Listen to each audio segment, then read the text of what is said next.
Once upon a time, and a very good time it was, though it was neither in my time nor in your time, nor in anyone else's time, there was an old man and an old woman, and they had one son, and they lived in a great forest.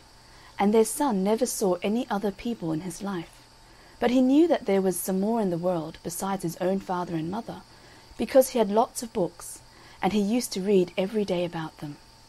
And when he read about some pretty young women, he used to go mad to see some of them, till one day, when his father was out cutting wood, he told his mother that he wished to go away to look for his living in some other country, and to see some other people besides them two.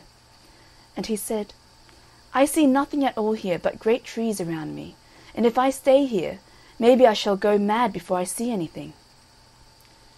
The young man's father was out all this time, when this talk was going on between him and his poor old mother.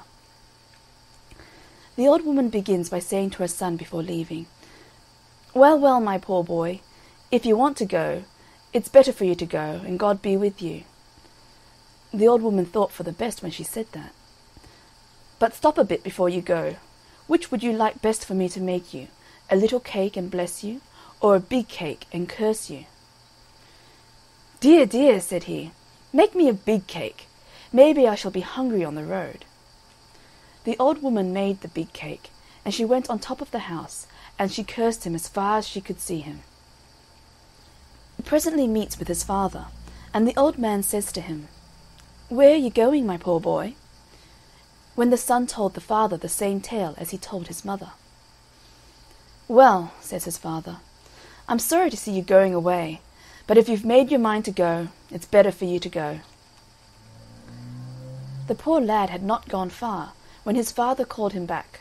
Then the old man drew out of his pocket a golden snuff-box, and said to him, "Here, take this little box, and put it in your pocket, and be sure not to open it till you are near your death." And away went poor Jack upon his road, and walked till he was tired and hungry, for he had eaten all his cake upon the road. And by this time night was upon him, so he could hardly see his way before him. He could see some light a long way before him, and he made up to it, and found the back door and knocked at it, till one of the maidservants came and asked him what he wanted. He said that night was on him, and he wanted to get some place to sleep. The maidservant called him in to the fire, and gave him plenty to eat, good meat and bread and beer. And as he was eating his food by the fire, there came the young lady to look at him, and she loved him well, and he loved her. And the young lady ran to tell her father, and said there was a pretty young man in the back kitchen. And immediately the gentleman came to him, and questioned him, and asked what work he could do. Jack said, the silly fellow, that he could do anything. He meant that he could do any foolish bit of work that would be wanted about the house. "Well," says the gentleman to him, "if you can do anything, at 8 o'clock in the morning I must have a great lake, and some of the largest man-of-war vessels sailing before my mansion, and one of the largest vessels must fire a royal salute, and the last round must break the leg of the bed where my young daughter is sleeping, and if you don't do that, you will have to forfeit your life." "All right," said Jack, and away he went to his bed, and said his prayers quietly, and slept till it was near 8 o'clock, and he had hardly any time to think what he was to do, till all of a sudden he remembered about the little golden box that his father gave him, and he said to himself, "Well, well, I never was so near my death as I am now." And then he felt in his pocket, and drew the little box out, and when he opened it, out there hopped 3 little red men, and asked Jack, "What is your will with us?" "Well," said Jack, "I want a great lake, and some of the largest man-of-war vessels in the world before this mansion, and one of the largest vessels to fire a royal salute, and the last round to break one of the legs of the bed where this young lady is sleeping." "All right," said the little men, "go to sleep." Jack had hardly time to bring the words out of his mouth to tell the little men what to do, but when it struck 8 o'clock, when bang, bang, went one of the largest man-of-war vessels, and it made Jack jump out of bed to look through the window, and I can assure you it was a wonderful sight for him to see, after being so long with his father and mother living in a wood. By this time Jack dressed himself and said his prayers, and came down laughing, for he was proud he was, because the thing was done so well. The gentleman comes to him and says to him, "Well, my young man, I must say that you are very clever indeed. Come and have some breakfast." And the gentleman tells him, "Now there are 2 more things you have to do, and then you shall have my daughter in marriage." Jack gets his breakfast and has a good squint at the young lady, and also she at him. The other thing that the gentleman told him to do was to fell all the great trees for miles around by 8 o'clock in the morning, and, to make my long story short, it was done, and it pleased the gentleman well. The gentleman said to him, "The other thing you have to do," and it was the last thing, "you must get me a great castle standing on 12 golden pillars, and there must come regiments of soldiers, and go through their drill. At 8 o'clock the commanding officer must say, 'Shoulder up.'" "All right," said Jack. When the 3rd and last morning came, the 3rd great feat was finished, and he had the young daughter in marriage. But oh dear, there is worse to come yet. The gentleman now makes a large hunting party, and invites all the gentlemen around the country to it, and to see the castle as well. And by this time Jack has a beautiful horse and a scarlet dress to go with them. On that morning his valet, when putting Jack's clothes by, after changing them to go a-hunting, put his hand in one of Jack's waistcoat pockets, and pulled out the little golden snuff-box, as poor Jack left behind in a mistake. And that man opened the little box, and there hopped the 3 little red men out, and asked him what he wanted with them. "Well," said the valet to them, "I want this castle to be moved from this place far and far across the sea." "All right," said the little red men to him. "Do you wish to go with it?" "Yes," said he. "Well, get up," said they to him, and away they went, far and far over the great sea. Now the grand hunting party comes back, and the castle upon the 12 golden pillars had disappeared, to the great disappointment of those gentlemen as did not see it before. That poor silly Jack is threatened by taking his beautiful young wife from him, for taking them in the way he did. But the gentleman at last made an agreement with him, and he is to have a 12 months and a day to look for it, and off he goes with a good horse and money in his pocket. Now poor Jack goes in search of his missing castle, over hills, dales, valleys, and mountains, through woolly woods and sheep-walks, further than I can tell you, or ever intend to tell you, until at last he comes up to the place where lives the king of all the little mice in the world. There was one of the little mice on sentry at the front gate, going up to the palace, and did try to stop Jack from going in. He asked the little mouse, "Where does the king live? I should like to see him." This one sent another with him to show him the place, and when the king saw him he called him in, and the king questioned him, and asked him where he was going that way. Well, Jack told him all the truth, that he had lost the great castle, and was going to look for it, and he had a whole 12 months and a day to find it out. And Jack asked him whether he knew anything about it, and the king said, "No, but I am the king of all the little mice in the world, and I will call them all up in the morning, and maybe they have seen something of it." Then Jack got a good meal and bed, and in the morning he and the king went on to the fields, and the king called all the mice together, and asked them whether they had seen the great beautiful castle standing on golden pillars. And all the little mice said, no, there was none of them had seen it. The old king said to him that he had 2 other brothers. "One is the king of all the frogs, and my other brother, who is the oldest, he is the king of all the birds in the world, and if you go there, maybe they know something about the missing castle." The king said to him, "Leave your horse here with me till you come back, and take one of my best horses under you, and give this cake to my brother. He will know then who you got it from. Mind and tell him I am well, and should like dearly to see him." And then the king and Jack shook hands together. And when Jack was going through the gates, the little mouse asked him, should he go with him? And Jack said to him, "No, I shall get myself into trouble with the king." And the little thing told him, "It will be better for you to let me go with you. Maybe I shall do some good to you some time without you knowing it." "Jump up then. And the little mouse ran up the horse's leg and made it dance, and Jack put the mouse in his pocket. Now Jack, after wishing good morning to the king and pocketing the little mouse which was on sentry, trudged on his way, and such a long way he had to go, and this was his first day. At last he found the place, and there was one of the frogs on sentry, and gun upon his shoulder, and did try to hinder Jack from going in. But when Jack said to him that he wanted to see the king, he allowed him to pass, and Jack made up to the door. The king came out and asked him his business, and Jack told him all from beginning to end. "Well, well, come in." He gets good entertainment that night, and in the morning the king made such a funny sound, and collected all the frogs in the world, and he asked them, did they know or see anything of a castle that stood upon 12 golden pillars? And they all made a curious sound, crow, crow, crow, crow, and said, no. Jack had to take another horse, and a cake to this king's brother, who was the king of all the fowls of the air. And as Jack was going through the gates, the little frog that was on sentry asked John should he go with him.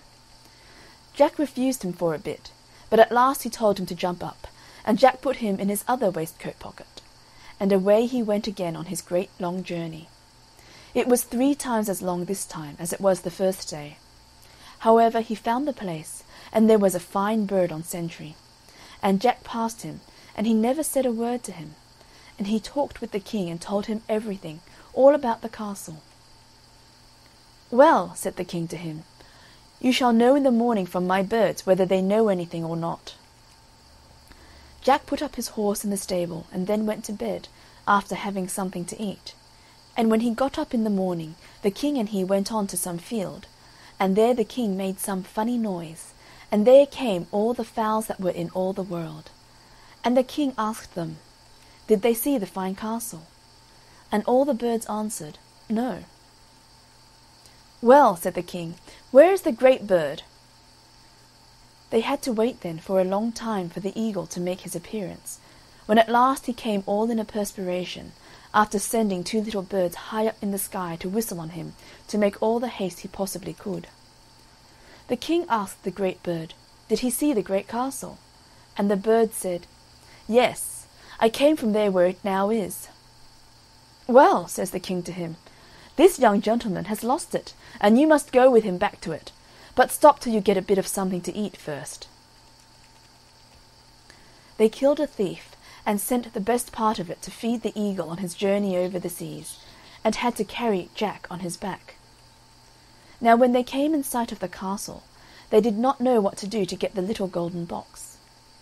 Well, the little mouse said to them, "Leave me down, and I will get the little box for you."